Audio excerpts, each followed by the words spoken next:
এনসিপির সঙ্গে কোনো ধরনের সম্পর্ক নেই, ফেসবুকে এক স্ট্যাটাস দিয়ে ফের আলোচনায় এসেছেন বৈষম্য বিরোধী ছাত্র আন্দোলনের সাবেক সমন্বয়ক ও মুখপাত্র উমামা ফাতেমা। বিষয়টি নানা আলোচনার জন্ম দিয়েছে।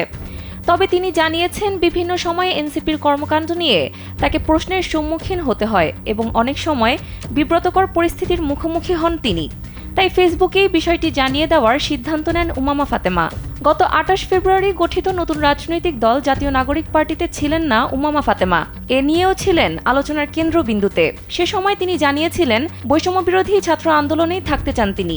জানা যায়, বৈষম্য বিরোধী ছাত্র আন্দোলনের নতুন কমিটির গুরুত্বপূর্ণ দায়িত্ব পেতে যাচ্ছেন উমামা। স্ট্যাটাসের বিষয়ে জানতে চাইলে উমামা ফাতেমা কালবেলাকে জানান, এনসিপিতে না থাকা সত্ত্বেও সবসময় প্রশ্নের মুখোমুখি হতে হয় তাকে। যমুনা ইলেকট্রনিক্স ঈদে ডাবল খুশি অফার সিজন 3, যে কোনো পণ্য কিনলেই পাচ্ছেন নিশ্চিত ঈদ উপহার। সামাজিক যোগাযোগ মাধ্যমেও অনেক সময় বিব্রতকর প্রশ্ন শুনতে হয়, তাই বিষয়টি অবগত করার জন্য স্ট্যাটাস দিয়ে জানিয়েছেন তার অবস্থান।